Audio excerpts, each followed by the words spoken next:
विजयवाड़ा में Urdu teachers association की जानिब से उर्दू स्कूलों के तहफ़्फ़ुज़ पर एक सेमिनार मुनक़्क़िद किया गया। इस प्रोग्राम में MLC रूहुल्लाह के लता ने शिरकत की। सेमिनार में रियासत के उर्दू असातिज़ा के मसाइल, उर्दू स्कूल के मसाइल पर तबादला ख्याल किया गया। नई एजुकेशन पॉलिसी से उर्दू स्कूलों से मुश्किलात पर तबादला ख्याल किया गया। रियासती हुकूमत से उर्दू के साथ नाइंसाफ़ी न करने की अपील की। గారు మనకు న్యూ ఎడ్యుకేషన్ పాలసీ తీసుకురావడం జరిగింది. ఇది అన్ని రాష్ట్రాల కన్నా ఫస్ట్ మన ఆంధ్ర రాష్ట్రంలో ప్రవేశపెట్టడం, అలాగే మన ముఖ్యమంత్రి గారిని కూడా మనకు ఖచ్చితంగా అందరూ కూడా అప్రిషియేట్ చేయడం కూడా జరిగింది. ఈ ఉర్దూ వాళ్ళకు కూడా ఉర్దూ భాష కూడా మన ప్రభుత్వము జగన్మోహన్ రెడ్డి గారు ద్వితీయ భాషగా ప్రకటించి వాళ్ళకి కూడా చాలా మంచి జయం. ఉర్దూ భాషను కూడా ద్వితీయ భాషగా ప్రకటించడం మనందరికి కూడా చాలా ఆనందదాయక విషయం. అలాగే బుక్స్ కూడా ఈరోజు చూసుకుంటే మనకు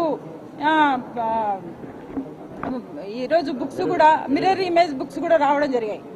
అంటే మెయిన్ అంటే పిల్లలు కూడా ఎక్కడ కన్ఫ్యూజ్ కాకూడదు అనే ఉద్దేశంతోనే ఈరోజు మిర్రర్ ఇమేజ్ బుక్స్ కూడా తీసుకొచ్చి టీచర్లందరూ కూడా ఈజీగా టీచ్ చేయడానికి అనుకూలంగా ఉంటుందని ఒక ఉద్దేశంతో ఈరోజు తీసుకురావడం జరిగింది. అలాగే వీళ్ళు కోరుకునేది 117 జీవో ప్రకారం వీళ్ళకు కొన్ని ఉర్దూ దాంట్లో స్కూళ్ళల్లో కొన్ని మ్యాపింగ్లో కొన్ని చిన్న చిన్న ప్రాబ్లమ్స్ ఉన్నాయని చెప్పడం జరుగుతుంది. మేము కూడా ఈ సమస్యలన్నిటిని కూడా ప్రభుత్వ దృష్టికి తీసుకెళ్లి ఖచ్చితంగా పరిష్కరిస్తామని మాత్రం మేము కూడా తెలియజేస్తున్నాము. ज़िला करनूल के यमगनूर में जमात इस्लामी हिंद की प्रेस कॉन्फ्रेंस मुनक़्क़िद की गई। मकामी अमीर अहमद ने बताया कि आओ मोहम्मद सल्लल्लाहु अलैहि वसल्लम की शख्सियत को जानने के नाम से मुल्क भर में 24 जून से 3 जुलाई तक मुहिम चलाई जा रही है। इस मुहिम के दौरान बरादरान वतन को इस्लाम से मुतल्लिक़ गलत फहमियों को दूर करने की कोशिश की जाएगी। हल्के आंध्र प्रदेश जमात इस्लामी हिंद की जानिब से एक मुहिम शुरू होने वाला है। जून 24 तारीख से लेकर जुलाई 3 तारीख तक इस मुहिम का नाम आइए मोहम्मद सल्लल्लाहु अलैहि वसल्लम को जानेंगे। इस मुहिम को लेकर एमिगनूर मुकामी इलाके में ये मुहिम शुरू होने वाला है। इस मुहिम का ख़ास मकसद अल्लाह के नबी की ज़िंदगी को लोगों तक तारुफ कराना है और लोगों को जो भी गलत फहमियाँ हैं उसको दूर कर कर उनको जहन साजी करना इस मुहिम का ख़ास मकसद है। इस मुहिम तकरीबन 10 दिन का मुहिम है। इस मुहिम के दौरान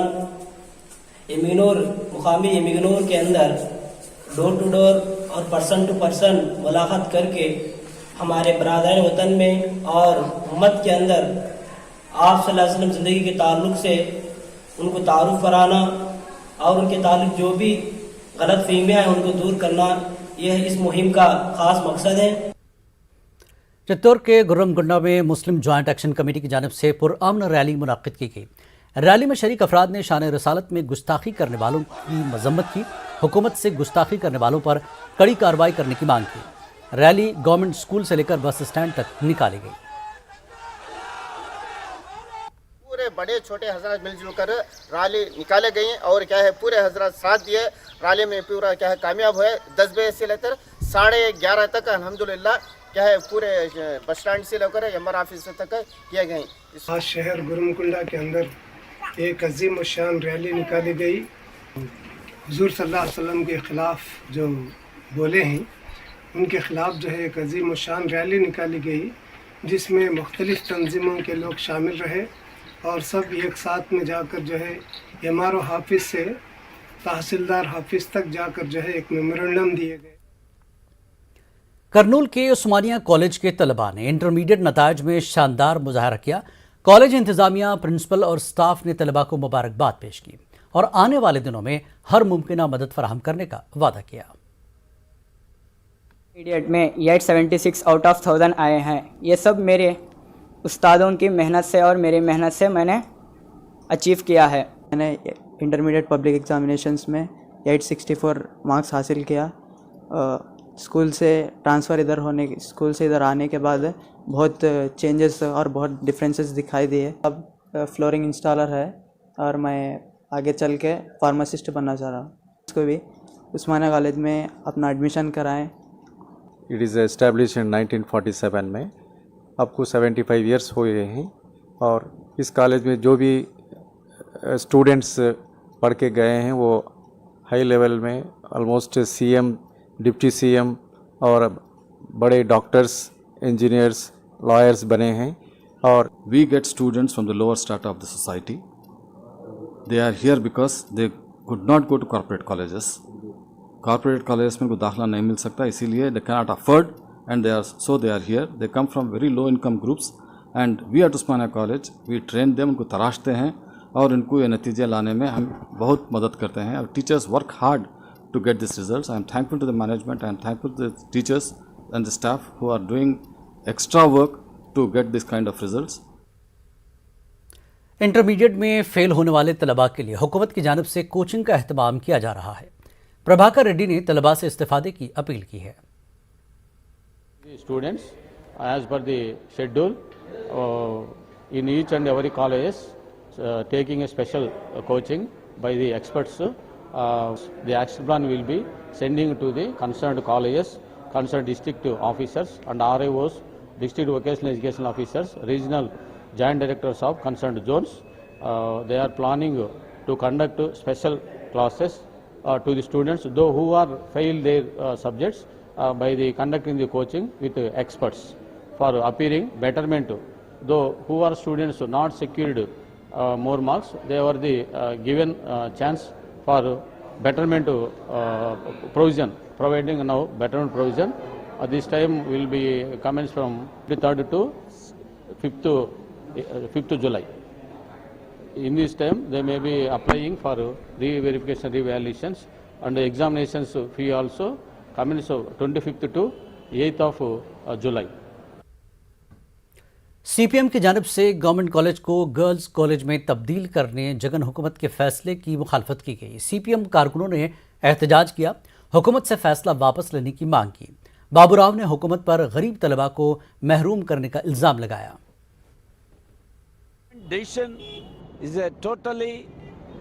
They are encouraging the private education institutions and diluting the government institutions. In Vijayawada, the SRR college, it is a co-education college. Now government decided to converting into the women's college. 1400 boys are studying. With this government decision, now they will shift to the another college, the government junior college, and there is no junior college nearer to this place. So they will convert, then they will divert into the private colleges.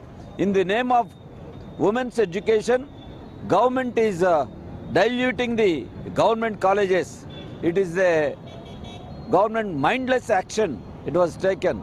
So on behalf of CPIM, we are demanding to withdraw this GO and continue as a co-education colleges. If the government has any intention for the women education, you open new women's colleges. It is the good step. Andhra Pradesh के हल्के assembly Atmakur में ज़मीनी इंतखाबात के तहत vote डाले गए 279 polling booth बनाए गए। 1200 पोलिंग स्टाफ को तैनात किया गया। सिक्योरिटी के कड़े बंदोबस्त किए गए। शाम 5 बजे तक पोलिंग का फीसद 61 से ज़्यादा रिकॉर्ड किया गया। वाज़ेह है कि आत्माकोर की नुमाइंदगी करने वाले गौतम रेड्डी की फरवरी में अचानक मौत के बाद ज़मीनी इंतखाबात मुनक्किद हो रहे हैं। हुक्मरान पार्टी ने मरहूम गौतम रेड्डी के भाई एम विक्रम को उम्मीदवार बनाया है। बीजेपी ने भरत कुमार को उम्मीदवार बनाया। तेलुगु देशम और जनसेना ने खुद को इलेक्शन से दूर रखा। दीगर 12 उम्मीदवार भी मैदान में हैं। विक्रम रेड्डी की कामयाबी के इम्कानात ज़्यादा दिखाई दे रहे हैं और 26 जून को वोटों की गिनती होगी।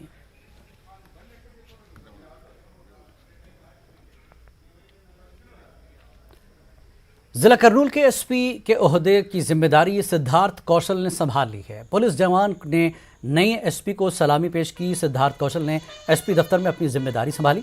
उन्होंने जिला करनूल में जराइम की शरह को कम करने का अज़्म ज़ाहिर किया। किसी भी मसले पर पुलिस से रुजू होने का आवाम को मशवरा दिया।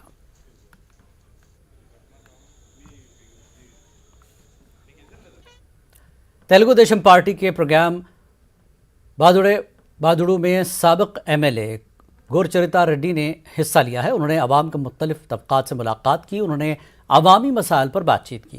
उन्होंने बताया कि आवाम ने ज़रूरी अशिया की कीमतों में इजाफे पर परेशानी का इजहार किया। मकामी लोगों में हुकूमत के खिलाफ शदीद नाराज़गी देखी गई। बेरोज़गारी, महंगाई, पेट्रोल डीजल गैस की कीमतों में इजाफा, बिजली, प्रॉपर्टी टैक्स और गार्बेज टैक्स ने आम आदमी की कमर तोड़ दी है, आवाम का जीना मुश्किल कर दिया है।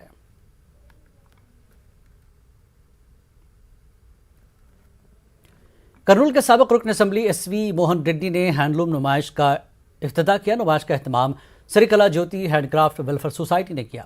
करनूल के B camp office science hall में नुमाइश लगाई गई। इस नुमाइश में मुल्क के मुख्तलिफ मकामात से टेक्सटाइल और दस्तकारी की अशिया की नुमाइश और फ़रोख्त के लिए रखी गई है। ये नुमाइश 11 जुलाई तक जारी रहेगी।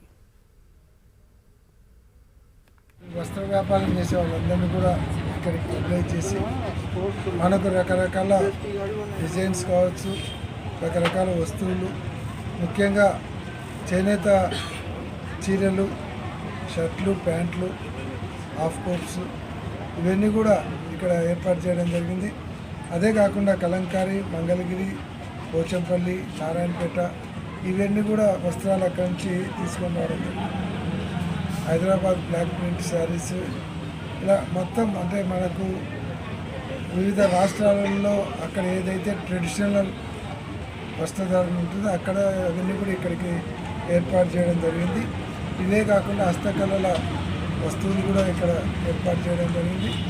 కొన్ని అయితే నిజంగా గోల్డేనా అన్నట్లు కూడా కొన్ని వస్తువులు ఉన్నాయి. కాబట్టి ఇటువంటి చక్కటి అవకాశాన్ని ముఖ్యంగా మధ్యతరగతి పేదవాళ్ళకే కాకుండా వివిధ రకాలైనటువంటి ఫ్యాషన్ డిజైన్స్ కోరుకునే వాళ్ళందరికీ। करनूल में ओलंपिक डे रन का इनकाद अमल में लाया गया। शहर के मुख्तलिफ मकामात से इंडोर स्टेडियम तक ओलंपिक डे रन का अहतमाम किया गया। तलबा, खिलाड़ियों और अवामी नुमाइंदों ने रन में हिस्सा लिया। स्टेडियम में तकरीब मुनक्किद की गई। मीटिंग में खिलाड़ियों को तहनीत पेश की गई। करनूल मेयर BY रामैया ने खिलाड़ियों को आने वाले ओलंपिक में मेडल हासिल करने पर जोर दिया। ఒలింపిక్ డే పురస్కరించుకొని జ్యోతితో ఒలింపిక్ రన్ చేయటం జరిగింది। ఇక్కడ స్టేడియంలో 4 దిక్కులుగా ఒలింపిక్ కర్నూలు నగరంలో 4 దిక్కులుగా ఒలింపిక్ రన్ను ప్రారంభించి అందరూ స్టేడియంకి చేరుకొని ఇక్కడ వివిధ క్రీడాకారుల సంఘాలు అధ్యక్షులు క్రీడాకారులతో కలుపుకొని ప్రోగ్రాం చాలా చక్కటి ప్రోగ్రాం నిర్వహించారు। హై లెవెల్కి తీసుకెళ్తుంది, స్ట్రాంగ్గా ఉండొచ్చు మనిషి అనేది। దానివల్ల ఎప్పుడైతే మనం ఆరోగ్యకరంగా సౌండ్గా ఉంటామో అప్పుడు చదువుల విషయంలో అయితేమి మనం పనిచేసుకునే విషయంలో అయితేమి ఖచ్చితంగా అగ్రగామిగా నిలిచేటువంటి అవకాశం ఉంటుంది। ఖచ్చితంగా క్రీడాకారులందరూ ఒక దృఢ సంకల్పంతో వచ్చే ఒలింపిక్ నాటికి మనకు కూడా కర్నూలు తరఫున ఒక పథకం సాధించాలని, కర్నూలుకి మంచి పేరు తీసుకురావాలని వాళ్ళకు సందేశం।